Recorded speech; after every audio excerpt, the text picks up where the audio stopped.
I want to talk to you about Parshat Bo in this week's Torah portion, particularly the part where Moshe speaks about wanting to take the young and the old, the children and the elderly, out of Egypt when Pharaoh asks him, who's going to go with you on this 3-day journey into the desert? Whether or not this was uh, a strategic request on Moshe, just let's get everyone out, and then of course it will include the complete redemption, or it was a principled idea that no, we first want to simply have 3 days of serving God and then we'll come back. That's a different question and time for a different conversation. But what I want to focus on today is when Paro says, who's going to go with you? Moshe says, we're going to take the children.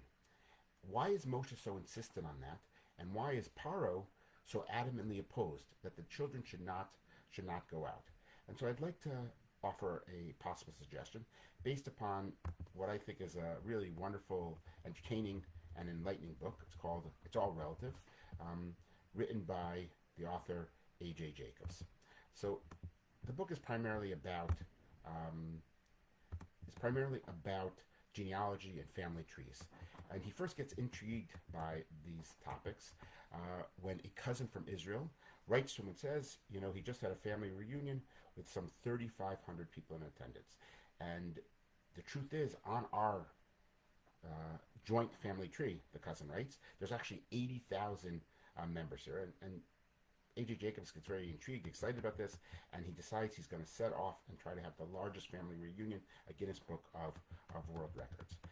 And so he gets excited, and he starts learning some of the people he's related to. He finds out on his family tree there are people like Obama and Einstein. There's also people like Jeffrey Dahmer, although he points out that that's really on his wife's side, so perhaps it's less significant. And so he sets forth on learning more about genealogy, and he realizes that if we begin to think of ourselves as all one large family, maybe there'd be more peace in the world. The Mishnah in Sanhedrin, in the Jewish tradition, teaches something very similar. It says, why is it that while all the other animals in creation were created in mass, human beings were only created as one man first, or one man and one woman? And the Mishnah explains to remind us that we're all part of one family. No one can say, your father's better than my father, or your mother's better than my mother. No, we all come from the same source, and therefore we're all related, and hopefully we will therefore treat one another a little bit nicer. There is what he calls this, the Judge Judy effect. He doesn't really care for Judge Judy, the television personality, but he finds out that he's connected, like she's like an eighth cousin. And all of a sudden, once he realizes that he's related to her, there's a certain greater sense of endearment. He feels a little bit closer to her and a little bit more patient with her antics. And so perhaps if we all felt related, he says, maybe we will get along a little bit better. There's a Harvard University study that brought together Israelis and Palestinians and told half of them that they shared DNA and therefore were related. They then had them all play a game of memory. And when one won a round, they were asked to blow a horn at their vanquished foe. But they were given a choice of either a very loud and very annoying and really painful to hear horn to vanquish their foe, or a very soft-sounding horn that just simply said that they won, but nothing more than that. Those Israelis and Palestinians who were told that they were related and they had this close DNA, they all chose the soft-sounding horn, while those who didn't feel any type of relationship, there's a much higher percentage of those who chose the loud-sounding horn that actually caused a little bit of pain. Now, some of the interesting finds that A.J. Jacobs has in his book is he finds an uncle who served in the Civil War. At first, he was very proud until he learned that uncle only served a couple of months and that he left for the Jewish holidays. He didn't know how to clean a gun. He found another uncle who was, he thought, famous because he appeared in a newspaper in the 1880s, but it was for, I think, a hemorrhoids ad in a newspaper, and he couldn't find anything more, so that's all he knows about that particular uncle. And then he tells the story of how he feels connected to the Vilna Gaon. The Vilna Gaon is the great rabbinic genius of the last couple centuries, and he was known to be an incredibly scholarly and highly motivated scholar. And the Vilna Gaon had 8 children. And the story he tells, which I'm sure is apocryphal, and I'll explain why I think it is apocryphal in a moment, is that the Vilna Gaon once decided, he had 8 children, he once decided that he was going to be so dedicated to learning that he was going to go out into a forest and seclude himself and learn for 30 days. At the same time, however, he learned that one of his children had become ill. But since he had already chosen to and planned on going out to seclude himself for learning, he nevertheless went through with the plan and he left his ill child. And about, 25 days into the process, he had to go to the restroom. He had to go to the bathroom. And the Jewish law is that if you have to relieve yourself, you're not allowed to think thoughts of Torah. And that's what he was doing up until this time, all these thoughts of Torah. So he had to stop for a moment from his intense study of Torah. And the second he stopped from that intensity, all of a sudden he remembered that he had a sick child, and he ran home to take care of the child. Now, as I say, this is apocryphal on a few levels. I can't imagine this level of neglect in parenting. Also, it seems a little bit odd that he only realized he had to go to the bathroom 25 or 30 days into his process. But what's underlying the story, I think there is a couple of kernels of truth. Certainly about the Vilna Gaon, that he was so dedicated to learning, we know that. But also for all of us, I think, to a certain extent, appreciate the fact that if you want to accomplish something great, be someone great like the Vilna Gaon, sometimes you do have to allow some other things to fall by the wayside. You do have to sometimes not be able to pay as much attention to important relationships in your life. You do have to put things to the side, and especially parenting. A.J. Jacobs quotes a friend of his who says, the greatest impediment to accomplishing greatness is children. It's a kind of a harsh way of saying that, but on some level, do we think that might be true? That to achieve greatness, it requires a tremendous investment of time and energy and consistency. And these are all things that relationships with others often detract from. Parents who read this, and parents who are listening to me, certainly understand how much time and energy and pain and suffering is invested in their children. It's the waking up in the middle of the night, the missed days of work because your child was sick, the missed days of work because you get sick from your child's sickness, the loss of the blood, the treasure, everything that we have to do in order to sort of guide our children along the right path. And of course, it's not just children, it's a lot of relationships. They all require investments. I like to think of Einstein's note to his first wife. It's not an exact quotation, but something along the lines of, do not disturb me or expect intimacy or reproof me, and make sure you bring me 3 meals a day.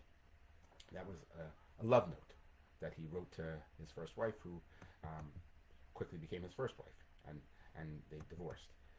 I'd like to suggest that this attitude of feeling that you can't simultaneously become great and also be involved in raising children or building a family or developing relationships in general, I'd like to suggest that this is not a new idea, but it's existed for millennia, and perhaps even we might be able to say that that on some level it started, or certainly gained a lot of traction in Egyptian society.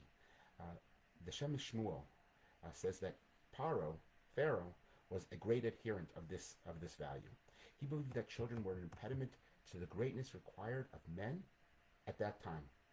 Worshipping their gods, for example, was something far beyond the comprehension of children, and therefore including them in any way simply prevented the achievement of spiritual heights required for proper worship. So when Moshe says he's taking the children to go and serve God in the desert, Pharaoh says to him, that's obviously a lie. He couldn't possibly comprehend that Moshe really intended to bring children out to service God. They can't possibly worship God. They can't comprehend this idea. If you take your children, you'll be slowed down by them. You won't be able to truly worship God. You'll be stuck babysitting, changing diapers. So you obviously must be lying. You do not intend to return, and therefore he changes his mind and says, you cannot go. Moshe's response is very telling. He doesn't say, I'm not lying. He doesn't say that we're leaving for good. But he confronts Pharaoh on the point itself. No, I actually believe that, according to the Shem Shmuel, these relationships are what enhance our worship. It doesn't distract us from our worship, make it impossible. It makes it possible. Learning how to raise a child makes me a better, a greater human being. Likewise, showing concern for the elderly. I learned patience. I learned compassion. I learned sensitivity.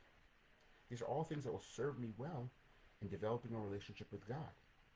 Developing a relationship with my children and others cultivates skills, doesn't destroy the possibility. In this respect, Moshe in some ways is really sort of channeling one of his most famous descendants, the Rambam. The Rambam says that in order to become a judge, you first have to become a parent.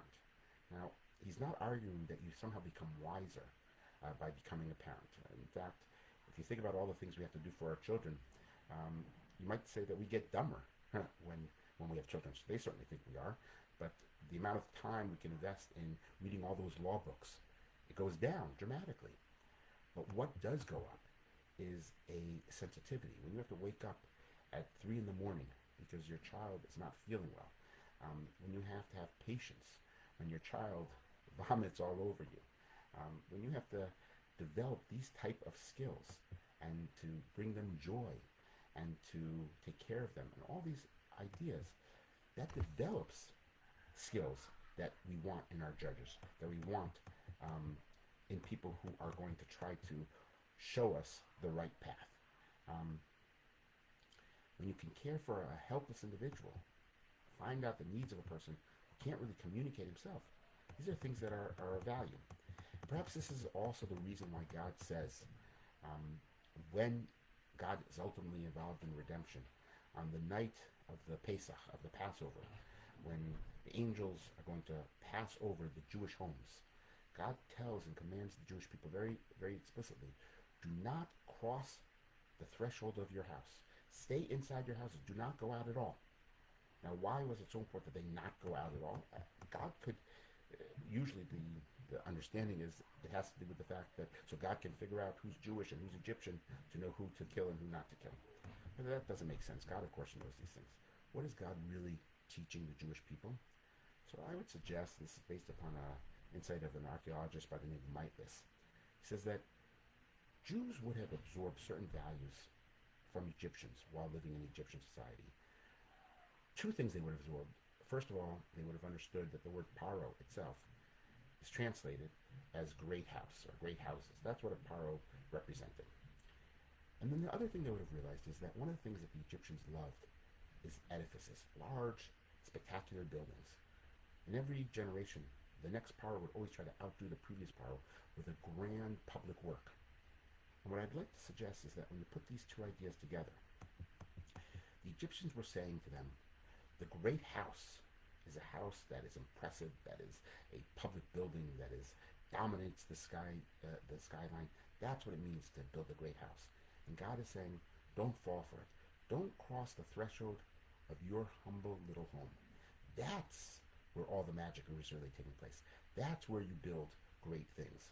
Don't go to the other side. Go to the Egyptian understanding of what a great house is. Great house is right there, and that's how you become not only a better parent to help the child for the next generation, but that's how you become yourself a much better person. Shabbat Shalom.